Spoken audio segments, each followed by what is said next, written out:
పెట్లందు పోషకాల పెట్లు వేరయ్యా. పూర్తి వివరాలకు చదవండి రేపటి సాక్షి దినపత్రిక. హైదరాబాద్ లో టాలీవుడ్ హీరో అక్కినేని నాగార్జునకు చెందిన ఎన్ కన్వెన్షన్ సెంటర్ ను అధికారులు కూల్చివేశారు. మాదాపూర్లోని తమ్మిడికుంట చెరువులో దాదాపు 3.5 ఎకరాలు కబ్జా చేసి ఎన్ కన్వెన్షన్ సెంటర్ నిర్మించారని ఆరోపణలు వచ్చాయి. ఈ నేపథ్యంలో పోలీసుల బందోబస్తు మధ్యలో ఎన్ కన్వెన్షన్ ను అధికారులు నేలమట్టం చేశారు. ఎన్ కన్వెన్షన్ సమీపంలో కమర్షియల్ షెడ్లు కూల్చివేస్తుండగా గోడౌన్లు, షాపులు ఖాళీ చేస్తున్నారు హైడ్రా అధికారులు. ఎన్ కన్వెన్షన్ ఆక్రమణలపై హైడ్రా కొరడా జులిపిస్తోంది. అయితే ఎన్ కన్వెన్షన్ పై మంత్రి కోమటిరెడ్డి 3 రోజుల కింద ఫిర్యాదు చేశారు.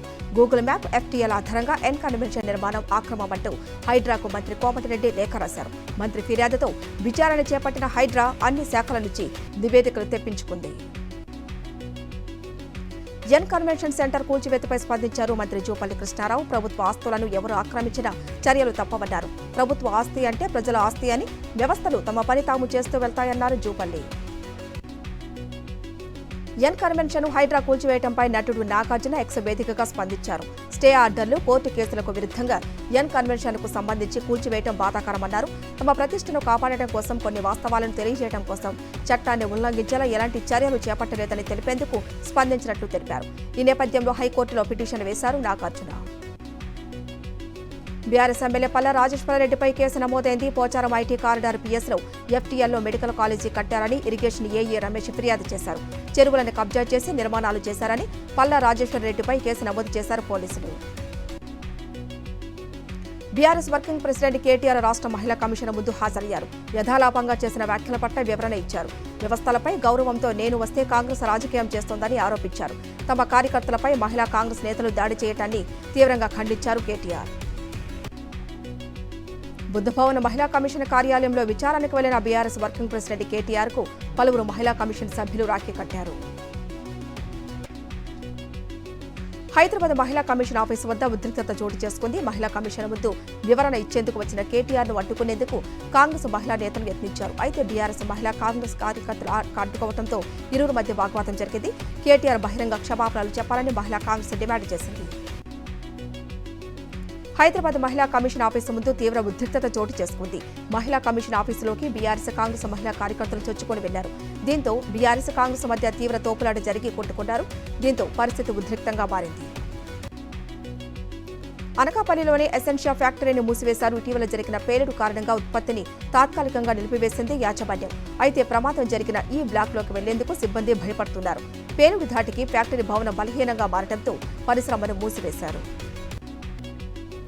మాచర్ల మాజీ ఎమ్మెల్యే పిన్నెల్లి రామకృష్ణారెడ్డి విడుదలయ్యారు. రెంటచెంతల కారంపొడి పోలీసులు నమోదు చేసిన 2 కేసులో ఏపీ హైకోర్టు ఆయనకు బెయిల్ రావడంతో ఇవాళ విడుదలయ్యారు. అక్రమ కేసుల కారణంగా పిన్నెల్లి 55 రోజుల పాటు జైలులో ఉండాల్సి వచ్చింది. అధికారం శాశ్వతం కాదన్న విషయం చంద్రబాబు తెలుసుకోవాలన్నారు మాజీ మంత్రి కాకాని గోవర్ధన్ రెడ్డి. పిన్నెల్లి ఏ నేరం చేశారని 2 నెలలు జైల్లో పెట్టారని ప్రశ్నించారు.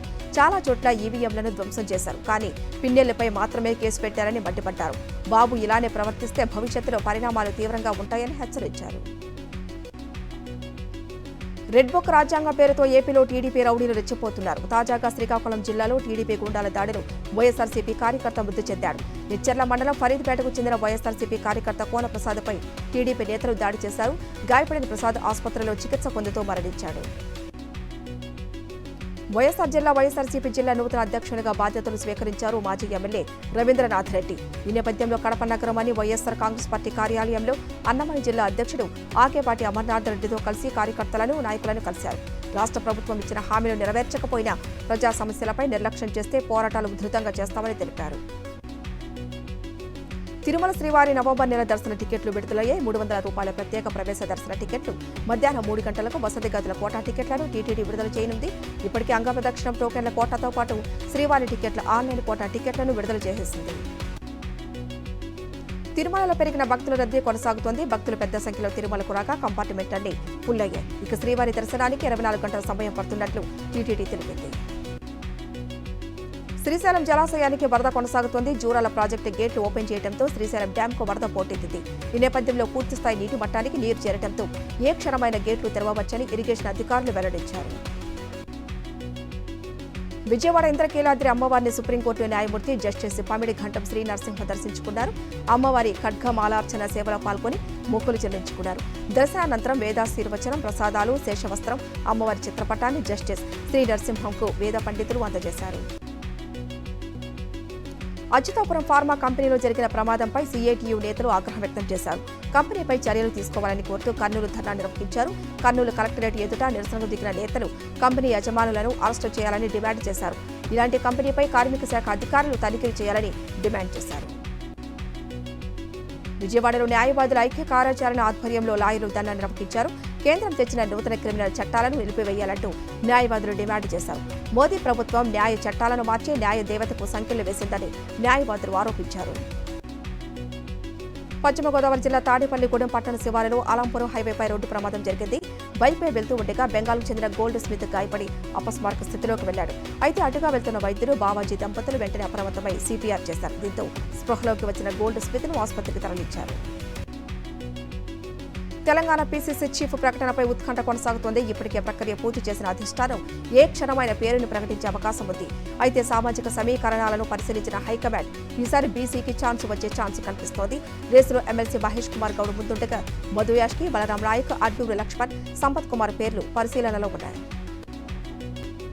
ఆదిలాబాద్లోని రిమ్స్ ఆడిటోరియంలో ఎలుకలు స్వైర్ విహారం చేస్తున్నాయి. లక్షల రూపాయల విలువైన మెడిసిన్లు పర్యవేక్షణకు అరువవడంతో ఎలుకల పాలవుతున్నాయి. సెంట్రల్ డ్రగ్ స్టోర్లో స్థలం లేకపోవడంతో గతేడాది నుంచి మందులు, మాత్రలు రిమ్స్ ఆడిటోరియంలో నిల్వ ఉంచుతున్నారు. అయితే సెంట్రల్ డ్రగ్ స్టోర్ అధికారులు పర్యవేక్షించకపోవడంతో మందులను ఎలుకలు కొరికి పాడు చేస్తున్నాయి. జీహెచ్ఎంసీ పరిధిలో అక్రమ నిర్మాణాల కూల్చివేతలు కొనసాగుతున్నాయి. సూరారం ఓం జెండా వద్ద అక్రమ నిర్మాణాలపై చర్యలు చేపట్టారు అధికారులు. కుత్బుల్లాపూర్ జోనల్ కమిషనర్ ఆధ్వర్యంలో సూరారం ప్రాంతంలో అక్రమ నిర్మాణాల కూల్చివేతలు నిర్వహించారు. ఈ నేపథ్యంలో భారీగా పోలీసు బందోబస్తు ఏర్పాటు చేశారు. వైఎస్ఆర్ జిల్లా గండి క్షేత్రంలోని శ్రీ వీరాంజనేయ స్వామి ఆలయానికి భక్తులు పోటెత్తారు. 3వ శ్రావణ శుక్రవారం సందర్భంగా స్వామివారి దర్శనానికి భక్తులు క్యూ కట్టారు. వేల సంఖ్యలో వచ్చిన భక్తుల కోసం అన్నదాన కార్యక్రమం, ఉచిత నీరు, ఉచిత బస్సు సౌకర్యం కల్పించారు. జగిత్యాల జిల్లా వెంకట్రావుపేట ప్రభుత్వ పాఠశాల ముందు విద్యార్థులు ఆందోళన నిర్వహించారు. గత కొంతకాలంగా ఆర్టీసీ బస్సులు ఆలస్యంగా వస్తుందని పలుమార్లు విన్నవించినా అధికారులు పట్టించుకోవడం లేదని నిరసన వ్యక్తం చేశారు. నాగార్జున సాగర్కు వరద పోటెత్తింది. దీంతో పూర్తిస్థాయి నీటి మట్టం 590 అడుగులు ఉండగా ప్రస్తుతం 589.4 అడుగులకు చేరి నిండు కుండలా మారింది. దీంతో అధికారులు గేట్లు ఓపెన్ చేయనున్నట్లు సమాచారం. జూరాల ప్రాజెక్టుకు వరద పోటెత్తింది. దీంతో అధికారులు 10 గేట్లు ఎత్తి నీటిని దిగువకు విడుదల చేశారు. పూర్తిస్థాయి నీటి సామర్థ్యం 318.51 మీటర్లు ఉండగా ప్రస్తుత నీటి సామర్థ్యం 318.38 మీటర్లకు చేరింది. ఎగువ, దిగువ జూరాల జల విద్యుత్ కేంద్రాలలో మొత్తం 10 యూనిట్లలో ఉత్పత్తి కొనసాగుతోంది. హైదరాబాద్ బాచుపల్లిలో కిడ్నాప్ కలకలం రేపింది. ఎస్ఎస్ విసా కన్సల్టెన్సీ యజమాని శివశంకర్ రెడ్డిని 8 మంది కిడ్నాప్ చేశారు. నిన్న రాత్రి 9 గంటల సమయంలో శివశంకర్ రెడ్డి కిడ్నాప్ చేయగా పోలీసులు చాకచక్యం వ్యవహరించి కిడ్నాపర్ల చెర నుంచి అతన్ని రక్షించారు. రంగారెడ్డి జిల్లా రాజేంద్ర నగర్లోని లక్ష్మీగూడ రాజీవ్ గృహకల్ప కాలనీలో పోలీసులు కార్డన్ సెర్చ్ నిర్వహించారు. నెంబర్ ప్లేట్, సరైన పత్రాలు లేని 27 బైకులను పోలీసులు సీజ్ చేశారు. వీటితో పాటు 34 లీటర్ల లిక్కర్, 10 గ్యాస్ సిలిండర్లను స్వాధీనం చేసుకున్నారు. విశాఖలోని కంచనపాలెం పిఎస్ పరిధిలో ఉన్న కారు షోరూంపై గాజువాక వాసి సతీష్ కుమార్ దాడికి పాల్పడ్డాడు. కారు టైర్లు దెబ్బతిన్నాయని, వాటికి రిపేరు చేయించాలని, దీనికి సంబంధించి డబ్బులు చెల్లించాలని సతీష్ డిమాండ్ చేశాడు. ఆ ఫెసిలిటీ షోరూంకు లేదని నిర్వాహకులు చెప్పడంతో షోరూంలోని ఫర్నిచర్ను ధ్వంసం చేశారు. శేషాచలం అడవుల్లో టాస్క్ ఫోర్స్ సిబ్బంది కుమ్మింగ్ నిర్వహించగా 2 వేర్వేరు ఘటనల్లో 8 మంది ఎర్రచందన స్మగ్లర్లను అరెస్టు చేశారు. స్మగ్లర్లు తమిళనాడుకు చెందిన వారిగా గుర్తించారు. స్మగ్లర్ల నుంచి 15 ఎర్రచందనం దొంగలను స్వాధీనం చేసుకున్నారు పోలీసులు. ములుగు జిల్లా ఏటూరు నాగారంలోని శ్రీ షిరిడి సాయిబాబా ఆలయంలో దొంగతనం జరిగింది. గుడి తాళాలు పగలగొట్టి హుండీని ఎత్తుకెళ్లారు. ఉదయం పూజారు వచ్చి చూడగా దొంగతనం జరిగినట్లు గుర్తించి పోలీసులకు ఫిర్యాదు చేశారు. హుండీలో 30,000 రూపాయలు ఉన్నట్లు ఆలయ చైర్మన్ తెలిపారు. భద్రాద్రి కొత్తగూడెం జిల్లా చండ్రుగుండెలోని ఇమ్మడి రామయ్య బంజారా గ్రామంలో గుప్త నిధుల కోసం తవ్వకాలు జరిగాయి. అయితే ఈ ఘటనకు పాల్పడిన ముఠాను పోలీసులు అరెస్టు చేశారు. నీలయ్యకు చెందిన జామాయిల తోటలో యాదవరాజులు నాటి లంకె బిందులు పాతిపెట్టారనే కారణంతో వివిధ పూజలు చేసి గుంతలు తవ్వారు. అనుమానం వచ్చిన నీలయ్య పోలీసులకు ఫిర్యాదు చేయడంతో ముఠాను అరెస్టు చేశారు. మొట్టమొదటిసారిగా రూమీ 1 రీయూజబుల్ హైబ్రిడ్ రాకెట్ను ఇండియా తొలిసారిగా పరీక్షించింది. తమిళనాడుకు చెందిన startup company space zone India Martin group ఈ రాకెట్ను డెవలప్ చేసింది.